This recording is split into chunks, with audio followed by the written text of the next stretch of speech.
तो फ्रेंड्स, आज के वीडियो में हम लोग बात करने वाले हैं स्टेनलेस स्टील के बारे में। हम लोग जनरली जो साइट पे यूज करते हैं रेलिंग लगाने के लिए, चाहे वो स्टेयर में हो गया, चाहे वो यूटिलिटी में हो गया, चाहे वो आपका बैल्कनी में हो गया, वहां पे जनरली हम लोग दो टाइप के ग्रेड को यूज करते हैं। पहला हो गया 202 ग्रेड और दूसरा हो गया 304 ग्रेड। और भी ग्रेड है, लेकिन ये दोनों मैक्सिमम फ्रीक्वेंसी में यूज किए जाते हैं, 202 और 304। तो अगर आप साइट पे काम करवाते हो इसको लेके, तो आपको पता होना चाहिए कि इसका पहचान कैसे किया जाता है, इसको यूज कहां पे करना है, इन दोनों के बीच में डिफरेंसेस क्या है। अगर मैं कहीं पे 202 ग्रेड का स्टेनलेस स्टील लगाता हूं तो उससे क्या आपको फायदा होने वाला है, या 304 लगा दूं तो उससे ज्यादा क्या फायदा होने वाला है, दोनों में बेटर कौन सा है आपके लिए, ये सारे चीजों को आपको मैं बताने वाला हूं। और सेफ्टी पॉइंट ऑफ व्यू से आपको अगर रेलिंग डिजाइन करना चाहिए तो कैसे डिजाइन करना चाहिए ताकि एक बच्चा सेफली वहां पे रह सके, उसको कोई प्रॉब्लम ना हो, तो वो सारा चीज आज के वीडियो में कवर करूंगा। साथ में मैं आपको आज मार्केट रेट भी बताऊंगा कि मार्केट रेट, लेबर रेट, अगर आप लेबर रेट में काम करवाते हो, मटेरियल आप दोगे, लेबर रेट आप लेबर बुला के उससे काम करवाओगे तो आपको क्या रेट प्रोवाइड करना पड़ेगा, क्या रेट देना पड़ेगा उस लेबर को, या आप विथ मटेरियल काम करवाते हो ना, तो अलग अलग ग्रेड के लिए आपको कितना रुपया चार्ज लग जाएगा अभी के मार्केट के हिसाब से। तो वीडियो में अंत तक बने रहिएगा, आपका ये सारा चीज का डाउट जो है वो क्लियर हो जाने वाला है। तो छोटा सा रिक्वेस्ट है, वीडियो को अंत तक देखिएगा, ठीक है। तो चलिए वीडियो को स्टार्ट करते हैं। तो सबसे पहले देख लीजिए, मैं यहाँ पे लिख के रखा हूं, लेकिन लिख के रखने का कोई मतलब नहीं बनता जब तक आप उन चीजों को समझोगे नहीं। समझ लेना, मैं लास्ट में आपको स्क्रीनशॉट का मौका दे दूंगा, ठीक है। चलिए सबसे पहले हम कुछ की पॉइंट्स के बारे में बात कर लेते हैं। अगर आप इंटीरियर स्टेयरकेस में अगर आप रेलिंग लगाते हो तो उसका हाइट आपको स्टैंडर्ड कितना रखना चाहिए, 3 फीट का रखना चाहिए, ठीक है। अगर आप घर के अंदर में स्टेयर का अगर आप रेलिंग लगवाते हो तो मान लीजिए ये आपका स्टेयर है, ठीक है। अब इस स्टेयर के ऊपर तो आप यहां पे रेलिंग लगाओगे ना ऐसे, ठीक है। तो ये स्टैंडर्ड हाइट आपको कितना रखना है, ये 3 फीट रखना है। कब? जब आप इस स्टेयर को अपने घर में इंटीरियर पर्पस से बनाते हो, चाहे वो मान लो आपका डुप्लेक्स है या ट्रिप्लेक्स है, तो अंदर में आप बनाओगे ना स्टेयर, उस केस में आपको 3 फीट यूज करना है। लेकिन अगर वही बात आप बाहर के बैल्कनी की हो गई, या बाहर में आप स्टेयर बना रहे हो अपना, उसका रेलिंग का हाइट डालना है, तो सेफ्टी पॉइंट ऑफ व्यू से आपको रखना चाहिए 3.5 फीट का, ठीक है। 3 फीट 6 इंची, ये मैंने यहां पे लिख दिया है। तो ये 2 पॉइंट आपका क्लियर हो गया। ये देख लीजिए, ये मैं यहां पे लिखा था, फॉर इंटीरियर स्टेयरकेस आपको 3 फीट का क्या यूज करना है, हाइट यूज करना है, ठीक है। ये मैं हाइट क्या मैं मिस कर गया हूं, ये देख लीजिए, 3 फीट का हाइट यूज करना है। और फॉर एक्सटीरियर बैल्कनी या स्टेयरकेस हो गया या यूटिलिटी हो गया, उसके लिए जो आपको हाइट रखनी है स्टेयर की, वो रखनी है 3 फीट 6 इंची, ठीक है। तो ये भी आपका हाइट है। नेक्स्ट पार्ट आता है वो जो मैं आपको बता रहा था सेफ्टी पॉइंट ऑफ व्यू से। तो अगर आपके घर में बच्चे रहते हैं मान लीजिए, तो आपको रेलिंग ऐसे डिजाइन करना पड़ेगा कि उनके लिए वो चीज खतरनाक ना बन जाए, कहीं बड़ा एक्सीडेंट ना हो जाए। तो आपको रेलिंग कैसे डिजाइन करना है, देखिए 2 वे में आप डिजाइन कर सकते हो। जनरल पर्पस से बताता हूं, मान लीजिए ये आपका रेलिंग है, ठीक है, ये आपका रेलिंग है। तो आपको रेलिंग में जो स्टील यूज करना है वो कैसे यूज करना है, आपको यूज करना है वर्टिकल, ठीक है। आपको वर्टिकल रेलिंग पोस्ट यूज करना पड़ेगा। लेकिन अगर आप मान लो हॉरिजॉन्टल यूज करते हो तो क्या यहां पे खतरा है, अगर आप हॉरिजॉन्टल ऐसे यूज करते हैं रेलिंग में, तो देखो बच्चा बालकनी में आएगा, यहां से अगर आपका ये जो क्लियर गैप है, क्लियर गैप, ये अगर नॉमिनल है तो प्रॉब्लम नहीं है, ठीक है। अगर 3 इंची है तो प्रॉब्लम नहीं है, 3.5 इंची है तो प्रॉब्लम नहीं है। लेकिन वही चीज अगर आप हॉरिजॉन्टल ऐसे लगा देते हो तो बच्चे लोग क्या करते हैं ना, इस पे चढ़ चढ़ के ऊपर चढ़ जाएंगे और ऊपर चढ़ के गिरने की चांसेस बढ़ जाते हैं। लेकिन ऐसे केसेस में वो ऊपर नहीं चढ़ सकते। लेकिन इस केसेस में क्या होता है कि वो ऊपर में ऐसे चढ़ने लगते हैं और ये सीढ़ी की तरह काम करने लगता है उन लोगों का, वो पकड़ पकड़ चढ़ जाएंगे और डर रहेगा कभी गिर भी सकते हैं। तो सेफ्टी पॉइंट ऑफ व्यू से देखा जाए तो वर्टिकल पोस्ट डालोगे ना, ये ज्यादा सेफ होता है आपके घर के लिए। तो ये हुआ सेफ्टी पॉइंट ऑफ व्यू से। ये इंटरव्यू का क्वेश्चन है, बहुत जगह पूछा जाता है ये सब इंटरव्यू में कि ऐसा ऐसा कंडीशन है आप कैसा डालोगे, तो आपको टेक्निकल रीजन ये बताना पड़ेगा कि ये पॉइंट ऑफ व्यू है, ठीक है। तो ये भी समझ में आ गया आपका सेफ्टी पॉइंट ऑफ व्यू से आपको कैसे बनाना है आपका रेलिंग का डिजाइन, ठीक है। तो चलिए ये पॉइंट भी कवर हो गया, तो हमारा की पॉइंट्स कवर हो चुका है। अब कंपोजिशन के बारे में बात कर लेते हैं। मेनली क्या है कि डिफरेंसेस के बारे में बात कर लेते हैं, और यही से आपको यही पता चल जाएगा कि कौन सा ग्रेड अच्छा होता है और कौन सा ग्रेड आपको यूज करना चाहिए, ठीक है। तो चलिए देख लेते हैं कंपोजिशन की बात। तो ये है आपका 202 ग्रेड और ये है आपका 304 ग्रेड, ठीक है। यहाँ पे है आपका मैंगनीज कंटेंट और ये है आपका निकल कंटेंट। तो देखिए 202 ग्रेड का जो स्टेनलेस स्टील होता है उसको बनाने के लिए जो मैंगनीज कंटेंट होता है ना वो 7.5 से 10% होता है, लेकिन 304 ग्रेड में मैंगनीज कंटेंट 2% होता है। ठीक है, मैंगनीज कंटेंट जितना कम होगा उतना अच्छा ग्रेड का आपका स्टील माना जाता है। और उसके बाद निकल कंटेंट को अगर आप देखोगे तो निकल कंटेंट आपका है 202 ग्रेड में 4 से 6% और 304 ग्रेड में 8 से 10.5%, 8 से 10.5%। अब यहां से आपसे क्वेश्चन पूछा जा सकता है कि इन दोनों में बेटर किसको बोलेंगे इस परसेंटेज वाइज में। तो एक्सपेरिमेंटली देखा गया है कि जिस स्टेनलेस स्टील में निकल कंटेंट ज्यादा होता है उस स्टील में कोरोशन कम होता है। समझ में आ गया, कोरोशन लेस होता है। कोरोशन मतलब उसमें जंग जल्दी नहीं पकड़ेगा। हम लोग बोलते हैं ना कि स्टेनलेस स्टील में जंग नहीं लगती है, फिर भी जंग लगने को आ जाता है। क्यों? क्योंकि एक तो देखो बहुत सारा रीजन होता है। पहले आप देखोगे कि वो लोहा रहेगा, लोहा के ऊपर में ना स्टेनलेस स्टील का प्लेटिंग किया जाता है, कोटिंग किया जाता है। समझ में आ गया, ये पकड़ने का रद्दी माल होता है, ये पता चल जाता है। लेकिन और एक तरीका होता है कि वो स्टेनलेस स्टील ही है, वो प्योर स्टेनलेस स्टील है, लेकिन फिर भी उस पर जंग आता है। क्यों? क्योंकि ग्रेड का अंतर रहता है, वो रहता है 202 ग्रेड का, इसीलिए उसमें जंग आता है। और जंग क्यों आ रहा है? क्योंकि उसमें जो निकल का कंटेंट है ना वो कम है। तो 304 ग्रेड में देखिएगा निकल का कंटेंट ज्यादा होता है 8 से 10.5, और निकल का कंटेंट ज्यादा है मतलब उसमें जंग कम लगेगा, कोरोशन लेस होता है। ऐसा नहीं है कि जंग एकदम नहीं लगने वाला है, लगेगा, लेकिन बहुत बहुत बहुत कम चांसेस होते हैं। ठीक है, बहुत ही कम चांसेस होते हैं। तो हमेशा जब भी आप यूज करो ना तो 304 ग्रेड का स्टेनलेस स्टील का यूज करो। लेकिन देखो कॉस्ट वाइज भी आपको देखना है, ऐसा कॉस्ट भी ज्यादा होता है, तो कौन सा चीज कहां पे यूज करना है ये तो आपको पता होना चाहिए। क्यों?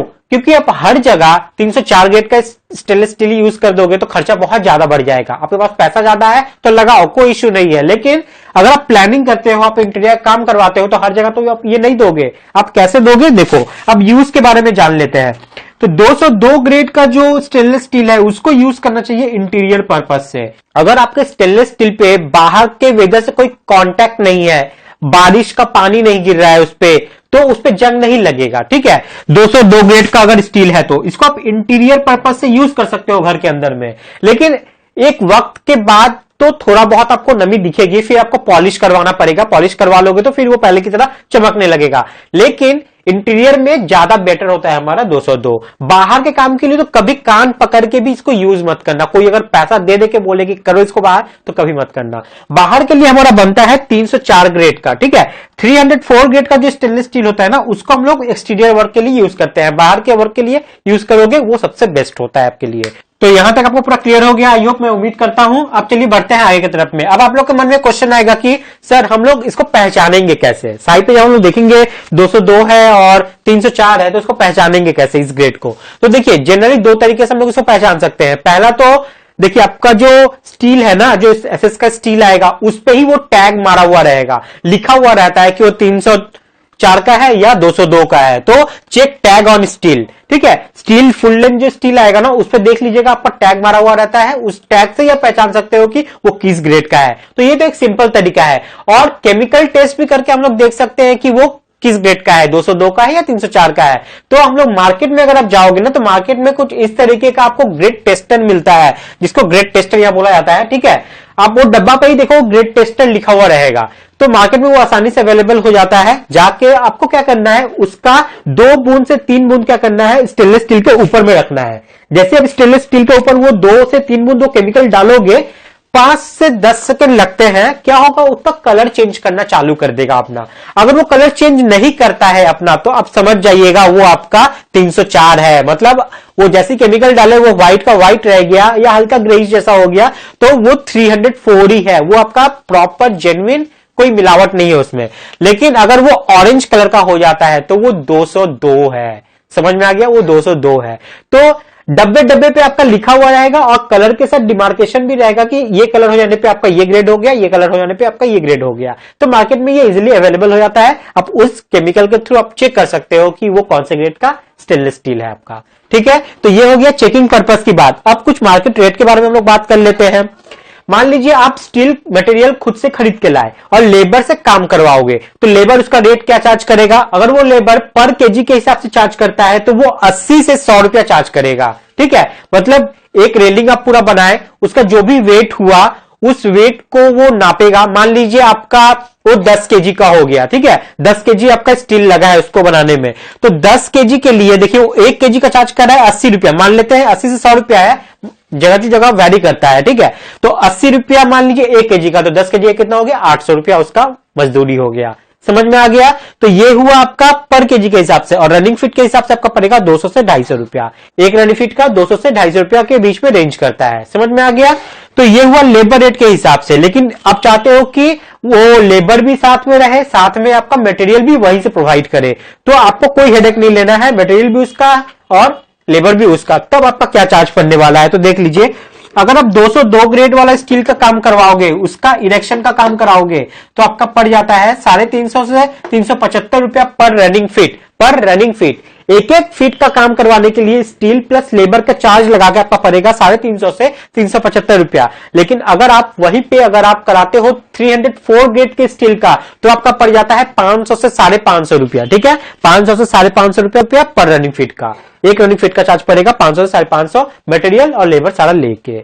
तो ये हो गई आपकी मटेरियल रेट की बात। ये वैरी कर सकता है, देख लो आपके वहां पे कुछ और होगा, हमारे यहाँ पे ऐसा कुछ होता है, ठीक है। अब बात करते हैं कुछ यहाँ पे गेजेस के बारे में। देखिए हम लोग जो काम करवाएंगे ना स्टील से, जो स्टेनलेस स्टील का, उसका तो एक गेज होगा ना, एक थिकनेस होगा। ज्यादा पतला तो अच्छा नहीं है, टूट सकता है, बेंड हो सकता है। सेफ्टी पॉइंट ऑफ व्यू से बैल्कनी में अगर लगवाओगे तो आपको थोड़ा सा अच्छा लगाना चाहिए। तो कौन सा गेज आप यूज करोगे, ठीक है, ये आपको ध्यान देना है। तो जनरली मार्केट में आप देखोगे ना, तो 14, 16, 18 गेज का स्टील आपको मिलता है, ठीक है, 14, 16, 18। लेकिन जो जनरल केस में आपका यूज होने वाला है, जो आपको यूज करना ही चाहिए, वो होता है 16। ये बहुत ज्यादा मात्रा में आपका यूज किया जाता है 16 गेज का, ठीक है। लेकिन बहुत ज्यादा सेफ्टी जहां पे आपको रखना है, जैसे बैल्कनी हो गया, तो आप वहां पे 14 गेज भी यूज कर सकते हो, लेकिन आपको थोड़ा खर्चा ज्यादा पड़ेगा। 16 गेज स्टैंडर्ड है, 16 में प्रॉब्लम नहीं होती है। लेकिन आपको ये टाइम टू टाइम चेक करते रहना है। कई बार कॉन्ट्रैक्टर क्या करता है, आपको 18 गेज का दे देता है और ज्यादा पैसा आपसे ऐट लेता है, ले लेता है। तो ये चीज आपको ध्यान रखना है, आपको चेक करना है, आपको किसी पर ट्रस्ट नहीं करना है, उसको चेक करना है। गेज आता है उसका चेक करने का, कैलिपर वगैरह हो गया, स्लाइड कैलिपर हो गया, जिससे आप लोग थिकनेस, अभी तो डिजिटल कैलिपर भी आता है जिससे आप उसका थिकनेस मेजर कर सकते हो, ठीक है। तो आपको चेक करना है, 16 गेज स्टैंडर्ड होता है, 16 गेज से कम का मत कराइएगा कभी। अब बात करते हैं स्क्रैप वैल्यू की। तो देखिए हम लोग क्या करते हैं, बहुत बार ना जब हम लोग काट काट के स्टील को यूज करते हैं, तो उसका छोटा छोटा टुकड़ा 4 इंची का, 5 इंची का, ऐसे करके वो क्या करते हैं, फेंक देते हैं उधर उधर। लेकिन वो स्क्रैप वैल्यू आपको पता है क्या होता है, आपको वो अच्छा खासा पैसा दे सकता है। जनरली आप देखोगे तो 40 से 50 रुपया पर केजी वो स्क्रैप में आपको बिक जाएगा, मिल जाएगा। 40 से 50 रुपया आपका, मान लीजिए बहुत सारा जमा हो गया, 4 केजी 5 केजी जमा हो गया, मान लीजिए 5 केजी ही जमा हो गया, आप इसको स्क्रैप में जाकर ले जाओगे ना, तो 5 केजी कितना आएगा, 40 से 50 रुपया पर केजी का है, तो 5 केजी का दाम कितना हो गया, 40 रुपये से ही पकड़ता हूं, तो 5 केजी का 5 रुपये 20, 200 रुपया आपका पड़ गया, तो 200 रुपया आपका पॉकेट में आ सकता है ना। तो इसका स्क्रैप वैल्यू भी बहुत ज्यादा है, तो ये भी आपको बचा बचा के रखना है।